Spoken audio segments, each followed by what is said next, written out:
પણ એના ઉપર આમ અનુભવમાં આવતું જાય ત્યારે મને આવું બધું લાગે કે તકરાર નહીં, બીજાની સાથે તકરાર ન કરે પણ પોતાના નસીબ સાથે તકરાર ન કરે. નહીતર ઘણી વખત બધાની સાથે તકરાર કરે પણ પછી એને એમ થાય કે આમાં કોઈની હારે આપણે ફાવી એમ નથી, પછી નસીબ સાથે જાને જા તકદીર સે તકરાર ન કર, એવું ફિલ્મની એક પંક્તિ છે. મેં તો એક ખ્વાબ હું. હાલો શરૂ કરી દઈએ.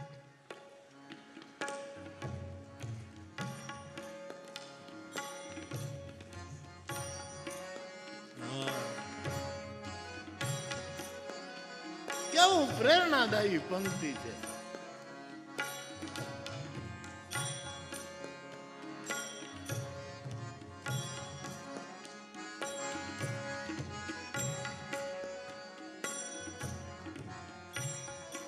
मैं तो एक ख्वाब, इस ख्वाब से तू प्यार कर, मैं तो एक ख्वाब, इस ख्वाब से तू प्यार प्यार हो जाए तो फिर प्यार का इजहार कर, यदि प्यार हो जाए तो फिर प्यार का इजहार न कर,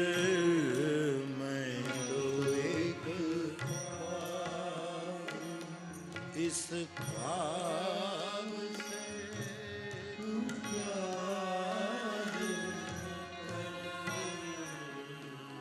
એમાં એક પંક્તિ છે, જાને જા તકદીર સે તકરાર ન કર, નસીબ નહીં યારે તકરાર ન કર.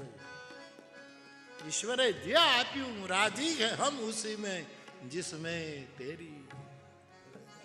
આવડે છે? હા લે.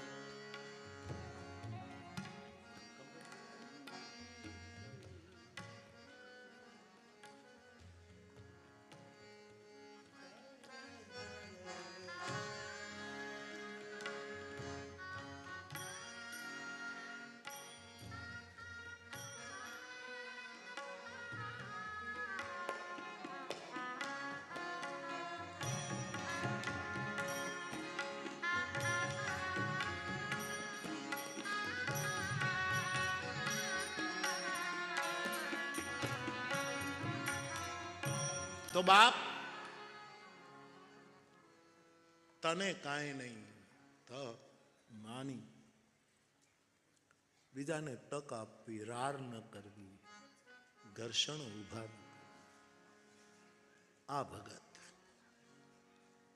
એમાંથી પછી ભગત રાજ થવું, એમાં પછી ભગત શિરોમણી બનવું, એ કેટલું કઠિન યાત્રા છે. બીજો પ્રશ્ન હતો બેટા, સોરી હું ઉતાવળમાં બધું કાઢી નાખું છું, પણ એક બીજો પ્રશ્ન હતો કે બાપુ ભજન ભજન તમે કયા કરો, એટલે ભજનની વ્યાખ્યા શું? બહુ છોકરાઓ સીધી જુવાન ભાઈ બહેનો વડીલોને તો પાસેથી તો આપણે માર્ગદર્શન ને આશીર્વાદ લેવાય, એને કાંઈ આવું કહેવાય નહીં. જેટલા વડીલો હોય ને એના તો આશીર્વાદ જ લેવાય, કારણ કે આપણે ન જોતા હોય તો એ જ કામ કરે છે, એનું માર્ગદર્શન લેવાય. જુવાન ભાઈ બહેનોને ખાસ મારે કહેવું છે કે ભજન એટલે બને ત્યાં સુધી પ્રાણ સંકટે પણ, બહુ શબ્દ યાદ રાખજો, પ્રાણ સંકટે પણ પ્રિય સત્ય ઉચ્ચારવું એ ભજન છે. અને કડવું સત્ય સ્વીકારવું એ પણ ભજન છે. પ્રિય સત્ય ઉચ્ચારો અને કડવું સત્ય સ્વીકારવું.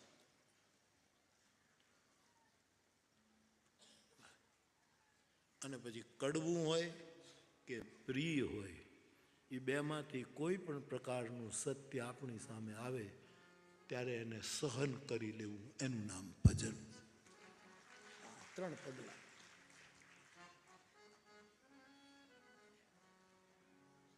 પ્રિય સત્ય ઉચ્ચારવું, સત્યમ પ્રિય હિતાંચયત. શાસ્ત્રોએ કહ્યું સત્યમ બ્રુયાત પ્રિયમ બ્રુયાત. તું સાચું બોલ પણ પ્રિય બોલ. મારી ભજનની વ્યાખ્યા જ માળા, મૂર્તિ અને મંત્ર એ ત્રણેય હોય એ ભજનની એક વિધા છે કે આપણી પાસે કોઈ માળા હોય, આપણી પાસે ગુરુએ આપેલો મંત્ર હોય અને આપણી પાસે આપણા ઈષ્ટનું કોઈ ચિત્ર કે મૂર્તિ હોય અથવા તો કોઈ એની નિશાની હોય, પાદુકા હોય, કોઈ પણ. એ પણ એક ભજનની વિધા છે જ્યાં આ ત્રણનો ત્રિકોણ છે, મૂર્તિ, મંત્ર અને માળા. પરમ ભાગવતના પ્રવક્તા જેમણે ભાગવતને ગલીઓમાંથી ગ્રાઉન્ડમાં લાવી દીધી હતી એવા બ્રહ્મલીન પરમ પૂજ્ય ડોંગરેજી બાપા, એમને મેં નાનપણમાં 2-3 વખત પૂરેપૂરા સાંભળ્યા. ત્યારે એમના મુખેથી કહેવાયેલી વાત કે સાધકે મંત્ર, મૂર્તિ અને માળા કોઈ દિવસ બદલવા નહીં. માળા તૂટી ગઈ હોય, જૂની થઈ ગઈ હોય, ખોવાઈ ગઈ હોય તો વળી બદલાય. મૂર્તિ ખંડિત થઈ ગઈ હોય તો બદલાય. ચિત્ર જીર્ણ છીર્ણ થયું હોય તો બદલાય. નહીતર બદલાય નહીં. લે તારી માળા બહુ સરસ છે, લાવ હાટાપાટા કરીએ. માળાની હારે રમત ન થાય, માળાની સાથે ચાળા નહીં. બદલાય નહીં. ઘણા માણસો માળા બદલ્યા જ કરે. એટલે તારી માળા બહુ સરસ છે, તારો બેરખો બહુ સરસ, લાવતો. એ વ્યભિચારી નિષ્ઠા છે. નહીં, એને બદલાય. તૂટી જાય, ફૂટી જાય તો આપણે પ્રેક્ટિકલ થવું જોઈએ. એ પાછું એટલું જ સાચું. મંત્ર કોઈ દિવસ બદલાય નહીં. જે ગુરુએ આપ્યો બોલે સૌ નિહાલ. કબીર સાહેબ ગંગાના એ ઘાટ ઉપર, હવે એને એ વખતનો સમય સાહેબ, કબીર સાહેબનો સમય, ત્યારે કેટલી મોટી જાતિ પાતી ને એમાંય બનારસ, વિદ્વાન અને પંડિતોનું નગર, એમાં આ માણસ એક એવો અવતાર આવ્યો આ જગતમાં, આખી દુનિયાને કાંઈક એક અદ્ભુત કાર્ય કરવા પધાર્યા. હવે એને કોણ મંત્ર આપે? અને ભગવાન રામાનંદજી જે ઘાટ ઉપરથી સવારે વહેલા ગંગામાં સ્નાન કરવા જાય, ત્યાં એમ કહેવાય છે કબીર સાહેબ એકદમ ત્યાં પડ્યા હતા અને અંધારામાં સ્નાન કરતા કરતા રામાનંદ ભગવાન એકદમ આવતા હતા. એમાં કબીર સાહેબ હતા, એમાં પગની ઠોકર લાગી. એટલે અંધારામાં રામાનંદ ભગવાન કહેવા લાગ્યા રામ રામ રામ રામ. અને કબીર સાહેબ કહે મને મંત્ર મળી. મંત્ર તો બુદ્ધ પુરુષની ઠોકર છે, ઠોકર છે. મંત્ર કેવલ કાનમાં જપાય એવું નથી લખ્યું. હા ઠીક છે, કાન ફૂંકવા એ બરાબર છે. અને એટલે જ આજે અમુક લોકો તો એવો ખોટો પ્રચાર કરે છે કે કાનમાં મંત્ર આપે એ કાન ગુરુ કહેવાય, એ કોઈ દિવસ સદગુરુ ન કહેવાય. અમુક લોકોને ખબર જ નથી કે ગુરુ કોણ, સદગુરુ કોણ, એને ખબર જ નથી. આમ આલોચના કરે છે. તમારા વૈષ્ણવ સાધુઓની તો ખાસ આલોચના કે એ તમારા ફલાણા બાપુએ તમને મંત્ર આપ્યો તો એ તો પણ તમારા કાન ગુરુ કહેવાય, અમે તમારા સદગુરુ. અમે પતિવ્રતા છીએ, ઓઢણા બદલીએ નહીં, એને કહી દો. અમે જેની ચૂંદડી ઓઢી હોય એની કોઈ કે બોલવું તો પડશે જ. ગળું ટૂંપાય તે પહેલા કોઈ કે બોલવું પડશે, બોલવું પડશે. આવું બહુ થાય છે સાહેબ. મને એક એવા તથાકથિત મહાપુરુષે પૂછ્યું કે તમારો માર્ગ કયો? એમ કીધું મારો કોઈ માર્ગ જ નથી, હું પોતે માર્ગી છું. લે, જ્યાં સત્ય હશે, પ્રેમ હશે, કરુણા હશે, ત્યાં માર્ગી હાલતો હશે. અમારે કોઈ નવા માર્ગ ઊભા નથી કરવાના કાંઈ. મારો એક સનાતન પરંપરા, એક અખંડ અક્ષુણ, જ્યાં કોઈ દી ટ્રાફિક જામ ન થાય એવો રાજમાર્ગ છે હરિના. કોઈ દી ટ્રાફિક જામ ન. આપણો એટલે નરસિંહ મહેતાએ બહુ સરસ કહ્યું, આપણો નાગરો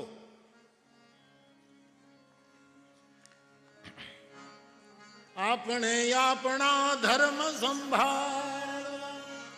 અને જાતો નાગર કેટલો સમજદાર. રમનો મર્મ લેવો વિચારી, આપણે આપણા ધર્મ સંભાળ. કર્મનો મર્મ લેવો વિચારી,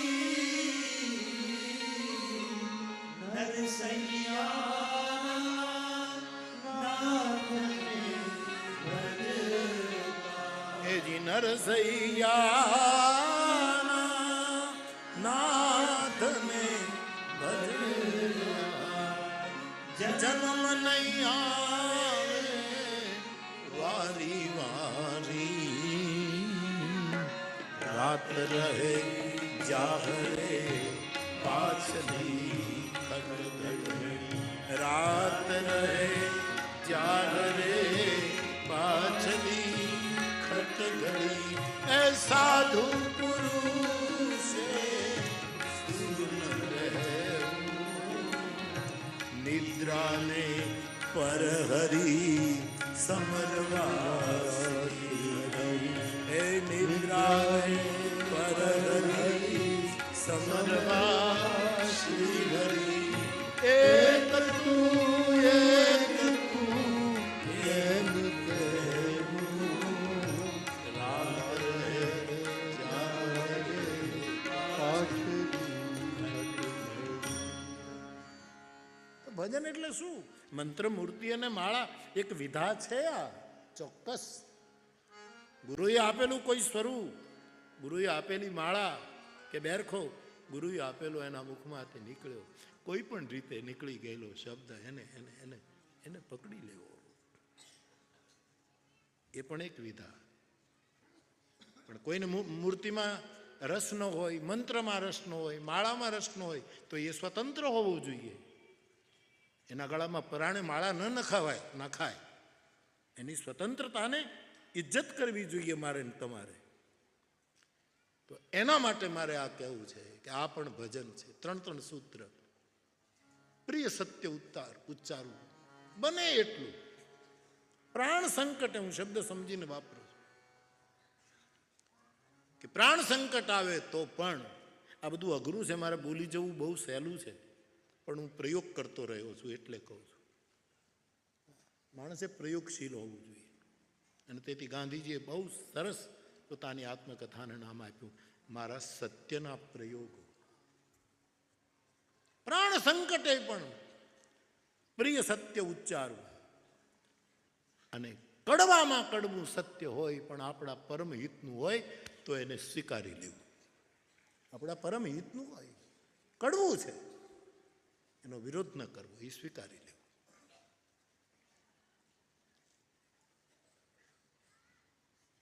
અને ઘણા સત્યો કડવા પણ હોય, ઘણા પ્રિય હોય. એ બેય જ્યાં આવે ત્યાં સહન કરી લેવું. હવે તમે કહેશો કે પ્રિય સત્યમાં, પ્રિય સત્ય એટલે ખરેખર તમે અમુક શબ્દોને લાયક છો. અને કોઈ માણસ પ્રિય સત્ય ઉચ્ચારે તમારા મહિમા માટે, ને એ મહિમાને તમે લાયક છો એવી તમને કદાચ ખબર હોય તો પણ એ સહન જ કરવાનું હોય છે ને. અંતે તો કોક આપણા માટે બહુ બોલ્યા જ કરે, આપણા વખાણ કર્યા જ કરે, તો એ સત્ય સહન કરવાનું જ. અને કદાચ કાં તો કડવું સત્ય કહે તો પણ સહન કરવાનું. પ્રિય સત્ય ઉચ્ચારવું મારા જુવાન ભાઈ બહેનો, કડવું સત્ય સ્વીકારી લેવું.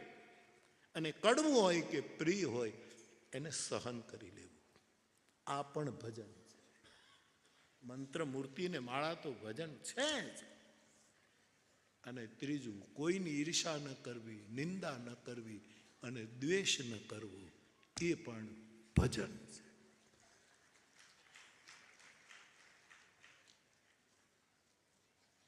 બધું એક હારે નથી હાલતું સાહેબ.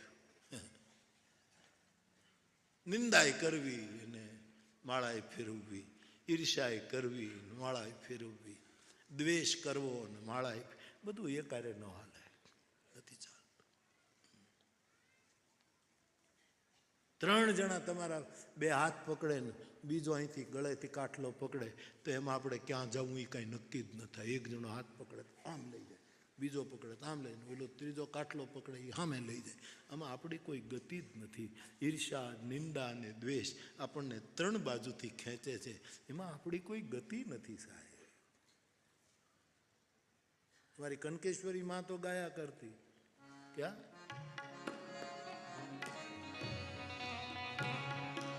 નિંદા પર आई छोड़ दे क्या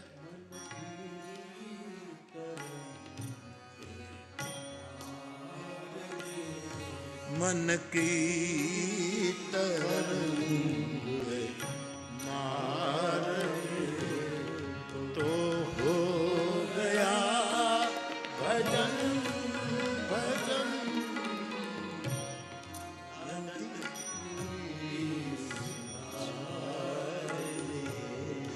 आदत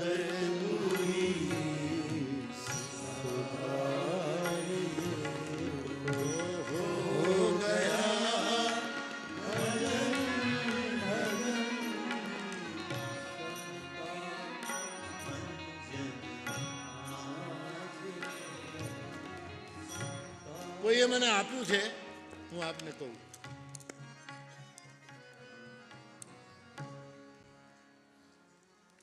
સદગુણ ગ્રહણ, સજ્જન મિલન. આ બધા સૂત્રો આપણે આમ રમતા રમતા કરી શકીએ એમ છીએ. થોડાક સિરિયસ થઈએ તો ખાલી તિલકમાં કામ નહીં પતે. સારું લાગશે, પ્રતિષ્ઠા મળશે, લોકો ફૂલમાળા પહેરાવશે, પગે લાગશે, એ બધું જ થશે. આપણને ગમતું ઘણું થશે. પણ આ બધા સૂત્રો બહુ સરસ છે. સદગુણ ગ્રહણ, સજ્જન મિલન અને પઠન સહજ સદગ્રંથ. સ્વાભાવિક કોઈ સદગ્રંથ. પછી કુરાન હોય તો શું તકલીફ છે? બાઇબલ હોય તો શું તકલીફ છે? ધમ્મપદ હોય તો શું તકલીફ છે? જેમાં વિશ્વ મંગલની વાતો હોય, પરમ સત્ય, પરમ પ્રેમ, પરમ કરુણાના સંદેશા હોય તો એને પઢાય. સદગુણ ગ્રહણ, સજ્જન મિલન, પઠન સહજ સદગ્રંથ, ભોગ તજન ઈશ્વર ભજન. વધારે પડતા ભોગનો ત્યાગ અને ઈશ્વર ભજન એ પ્રગટ લાભ કે પંથ. એ બધા જ પ્રગટ લાભના રસ્તા, સીધા સાદા સૂત્રો. પ્રગટ લાભ કે પંથ. તો સત્ય માટે થોડાક ઉપકરણ સાથે કે માળા, મૂર્તિ આદિ આદિ એ પણ ભજન છે. પ્રસિદ્ધિ મુક્ત સેવા કરે જવી એ પણ ભજન છે. મનના તરંગો ધીરે ધીરે શાંત થવા માંડે એ પણ ભજન છે.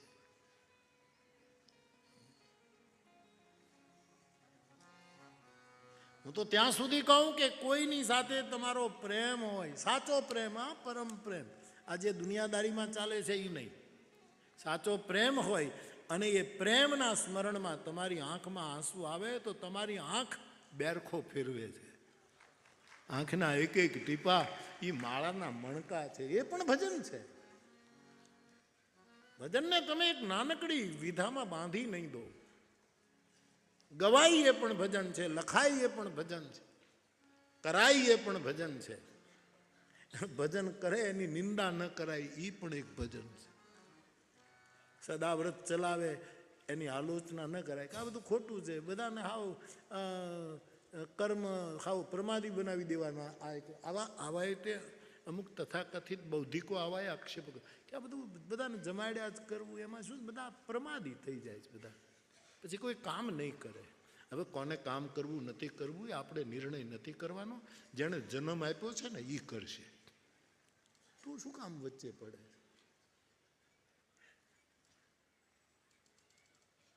મને ઘણા, હવે તો કોઈની તાકાત જ નથી મને કહી શકે. એને કથા કરવી હોય તો રસોડું કરવું જ પડે. એ વગર તો મારી પાસે અવાય જ નહીં. મિત્ર પહેલાં કહેતા બાપુ કથા કરાવીએ પણ આ રસોડા જે કરવા એ તો પછી બધા ખાવા જ આવશે. તે હું અહીંયા ખાવા જ આવ્યો છું ને હું ક્યાં ભજન કરવા આવ્યો છું? હું તો રોજ સવારે ગાંઠિયા ખાવા આવ્યો છું, જલેબી ખાવા આવ્યો છું, થેપલા ખાવા આવ્યો છું. ખાવા સિવાય આપણે આવ્યા છીએ વીરપુરમાં ખાવા તો આવ્યા છીએ. બાવાને ખાવા સિવાય બીજું કામ શું હોય છે?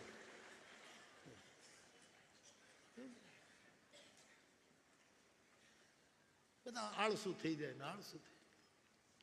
ખવડાવનારાનું ખૂટ્યું જ નથી સાહેબ. આ ખવડાવ્યા એને લીધે કોઈ દી મંદી નથી આવી. આ ખાઈ ગયા એમાં મંદી આવી. મને આપણા દેશમાં તો કોઈ આવું કરે જ નહીં, પણ આખી દુનિયામાં મંદી છે. આપણો દેશ તો ઋષિમુનિઓનો દેશ છે. હા,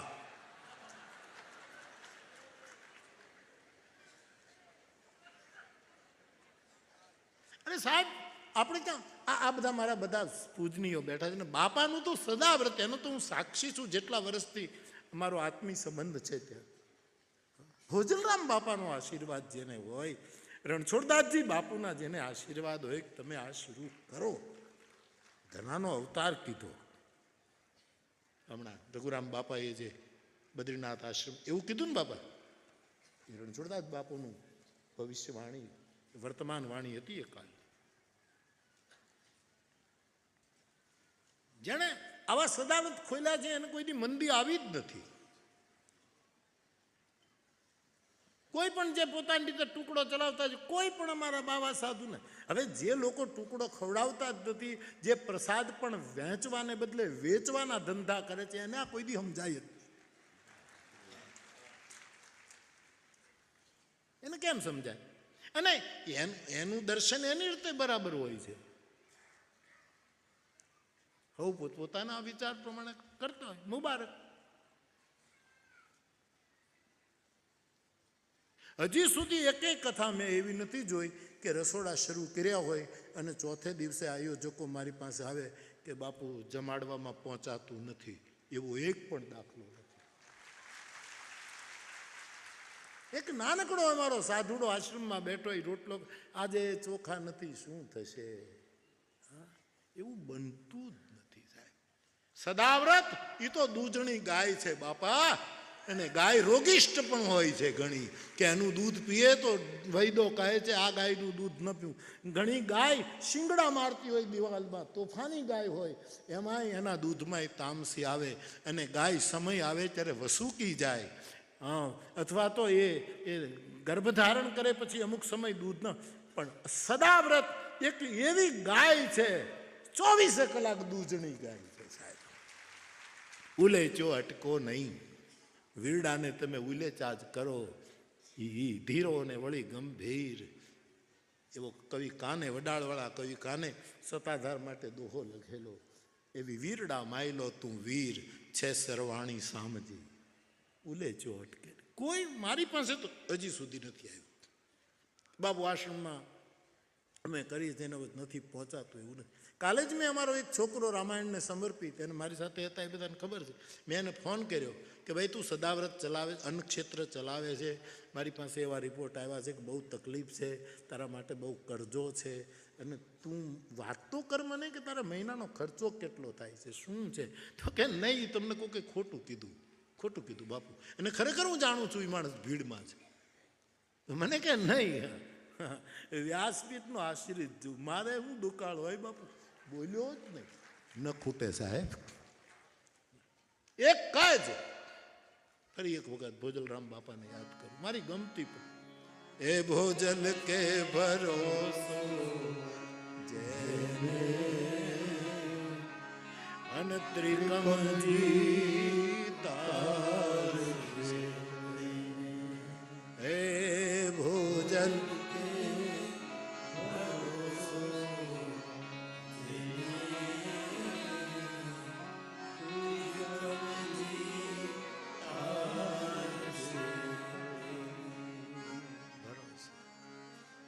ઓશો જેવી વ્યક્તિ એમ કહે, તમે કલ્પના તો કરો કે ભરોસો ગુમાવ્યો એણે પોતાની આત્મા ગુમાવી દીધી. આ બાને એની નિર્વાણ તિથિએ શ્રદ્ધાંજલિ આપી. ભરોસો, તારો ભરોસો મને ભારી અજમાન, એ તારો ભરોસો અમને ભારી.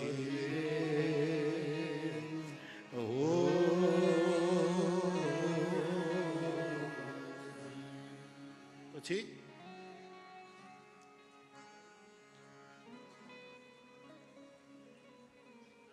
બધી જૂની વાણી સાહેબ નથી અત્યારે બરોબર. મેં કઈ કથામાં કહ્યું છું, ઘણા વિશ્વાસ અને શ્રદ્ધા બે પરણે છે, પછી જે બાળક જન્મે છે એનું નામ ભરોસો છે. વિશ્વાસ પતિ છે, શ્રદ્ધા એની ધર્મપત્ની છે, અને એ બંનેના સુખી દાંપત્યમાંથી જે પહેલું બાળક જન્મે એ બાળકનું નામ ભરોસો છે. સાહેબ, જેનામાં શ્રદ્ધા પણ આવી હોય, વિશ્વાસ પણ આવ્યો હોય, એ બંનેનું એક રૂપ, એનું નામ ભરોસો. અને એવો ભરોસો વીરપુરમાં અવતર્યો.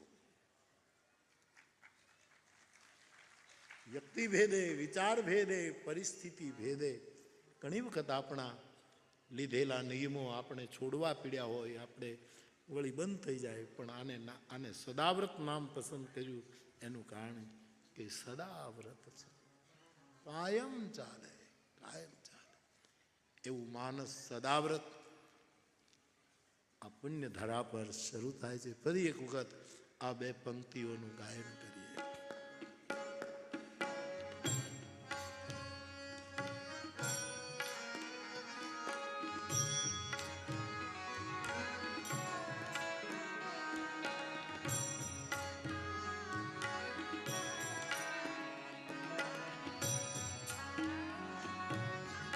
આ બે પંક્તિ જે લીધી છે એ બંને તમને જે રામાયણનું પારાયણ કરે છે, સ્વાધ્યાય કરે, એને તો પકડી જ લીધી હોય, પણ આ બે પંક્તિ, બંને પંક્તિ અયોધ્યા કાંડમાં છે.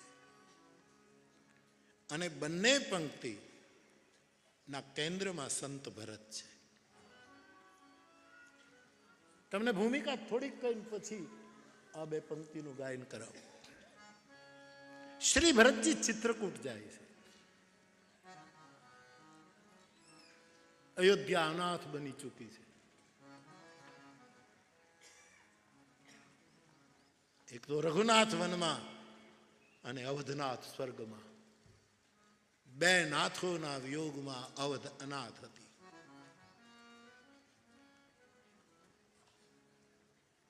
અને ભરતજી આખી અયોધ્યાને લઈને પ્રભુને મનાવવા, પ્રભુની પાસે જઈને પોતાની વાત રજૂ કરવા, અથવા તો પ્રભુ જે કહે તે આખી અયોધ્યાને લઈને જાય છે. ત્યારે રસ્તામાં જે ભરતની પ્રેમ દશા છે, ભરતનો જે ભાવ છે, એ વખતે દેવરાજ ઇન્દ્ર ચિંતિત થયો છે. એને એમ થયું કે આ પ્રેમ મૂર્તિ ભરત જો ચિત્રકૂટ પહોંચશે તો પ્રેમને વશ થઈને રામ પાછા અયોધ્યા આવશે. પ્રેમને કારણે કદાચ પિતાના વચનને પણ રામ છોડી દેશે. અને રામ જો અયોધ્યા આવ્યા તો અમારા ભોગોમાં જે બાધા બન્યો છે રાવણ આદિ, એનો કોણ વિનાશ કરશે? અને અમારા ભોગોને કોણ સલામત રાખશે? એટલે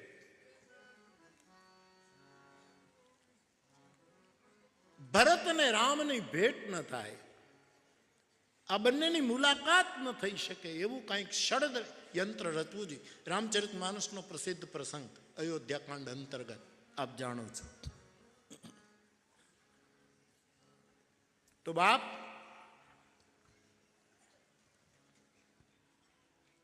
અને માણસ સંકટમાં પડે એ પોતાના સ્વાર્થ માટે કે પરમાર્થ માટે એને ગુરુની પાસે જ જવું પડે. આ એક શિરસ્તો છે. સ્વાર્થ હોય ત્યારે ત્યાં જ જવું પડે, અને કાં તો પરમાર્થ માટે પણ ત્યાં જ જવું પડે. પણ સ્વાર્થ માટે અને પરમાર્થ માટે જ્યારે કોઈ ગુરુને શરણે જઈએ ત્યારે મારા શ્રોતાઓ એટલું ધ્યાન રાખે કે ગુરુ યથાર્થ હોવો જોઈએ. જેની પાસે યથાર્થ ગુરુ નથી એની પાસે આપણો સ્વાર્થ પણ નહીં સિદ્ધ થાય, એ એનો સ્વાર્થ કાઢી લેશે. આપણા પરમાર્થમાં કાંઈ નહીં વળે સાહેબ. યથાર્થ ગુરુ, ગુરુ જેવો ગુરુ હોવો જોઈએ. સમજે ને, ગુરુ કોઈના કહેવાથી ન કરવું, તમારા મનને કહેવું કે આ બરાબર લાગે છે. અને તમારું મન જો ઓલી ફિલ્મની પંક્તિ યાદ આવે ને તો ગુરુ કરી લેવું.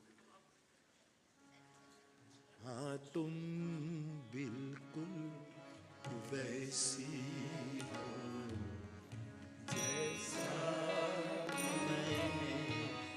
મારા મનમાં કબીર સાહેબ આવા હશે, મારા મનમાં ગુરુ નાનક આવા હશે, મારા મનમાં બુદ્ધ આવા હશે. એ જે મેં વિચાર્યું હતું એના માટે, અને એવી કોઈ વ્યક્તિ મળે એ ગુરુ, એ યથાર્થ ગુરુ. આપણો માયલો કહે, અહીંયા કોઈના કહેવાથી નહીં. ફિલ્મ તો રસિક, એકદમ રસિક ગીત છે, પણ આ હું તો આવા સાચા અર્થો જ કાઢું, પેલા ખોટા અર્થો નથી, પણ મારા માટે આ સાચો.